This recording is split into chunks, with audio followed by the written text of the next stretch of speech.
This video is going to cover a little bit on how vaccines are prepared and some of the differences between some different types of vaccines out there. All right, in terms of preparation, there are some things that scientists need to take into account when designing a vaccine. All right, first off, they need to select an antigen. All right. That antigen is typically going to be a protein. And in terms of that antigen selection, you want it to be effective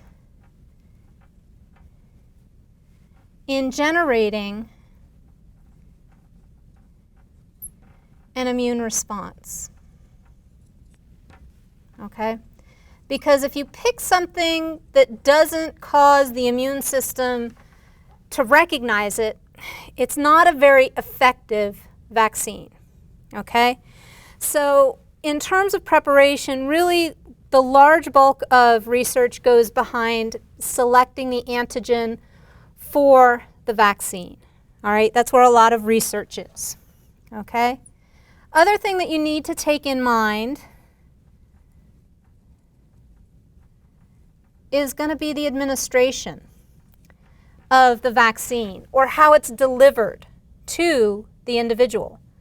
Because in terms of that, typically vaccines are more effective if they're delivered via the route of the normal pathogen's infection.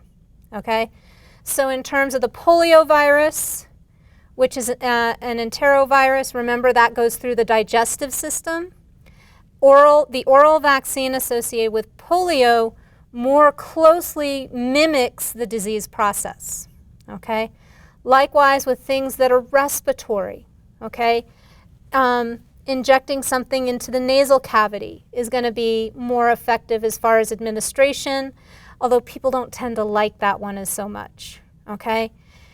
Other route of administration typically that you think of with vaccines is going to be injection, all right?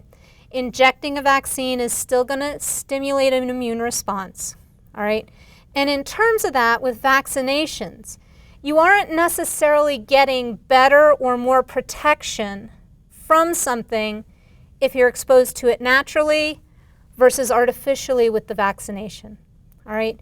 The big advantage to vaccinations, it protects you from ever getting sick in the first place, okay?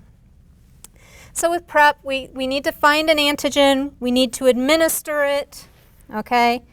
And while anti-vaxxers might argue this, new vaccines, when they're being developed, are tested for safety to make sure there aren't side effects associated with it. Because in terms of that, if there are side effects associated with a particular vaccine, now we've shifted things the other way, and the risk doesn't outweigh, or the benefit doesn't outweigh the risk, okay?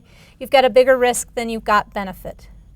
If it's a safe vaccine, benefit wins over the risk, okay? So antigen administration, safety, and then the last thing they're always taking into account is going to be cost. Because if it's hugely expensive to make a particular vaccine, it's going to be hard to get it administered to the public. So cost also comes into play when you're talking about development of vaccinations. All right. So those are kind of the major points that are hit when vaccines are developed. And in terms of vaccines, we've kind of got two types or two categories that they're going to fall under. We're going to have the inactivated vaccines, okay? Typically, with an inactive vaccine or an inactive organism, these are ones that will be slightly less effective, all right? but they still do confer some immunity. All right?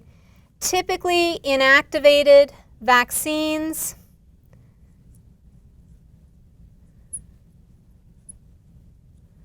are going to use the wrong portal of entry.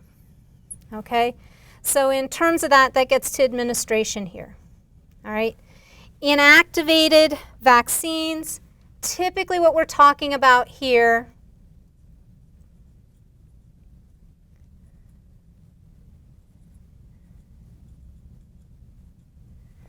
the organism has been killed, okay? It's not live, it won't make you sick, okay? But in terms of that, that's one of the benefits.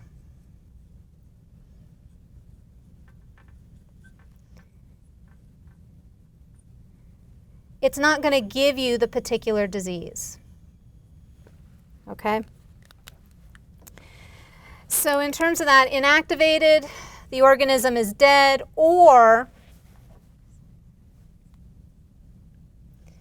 you're talking about giving a vaccine that contains a portion of protein from the particular pathogen. Okay? So in terms of that, inactivated, a little less effective. You're typically going through the wrong portal of entry, but you're not going to get sick from an inactivated vaccine. The second one, or second type of vaccine we have, is what's known as an attenuated vaccine. All right? Attenuated has been modified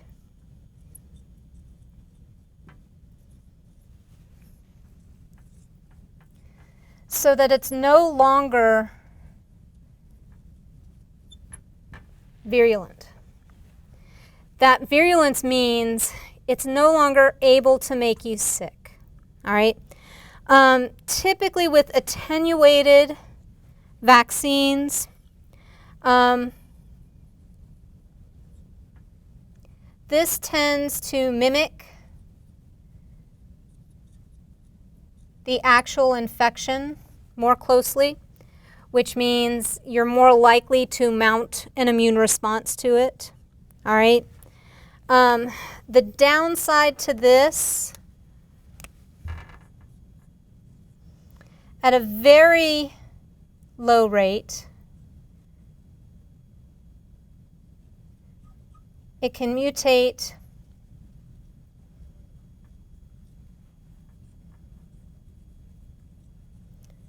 back to the virulent form, all right? Which means there is some risk that you might contract the disease from the actual vaccination, all right? But in terms of those live or attenuated vaccines, all right, typically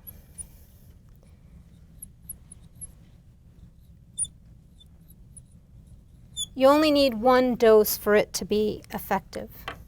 All right. With the inactivated vaccines,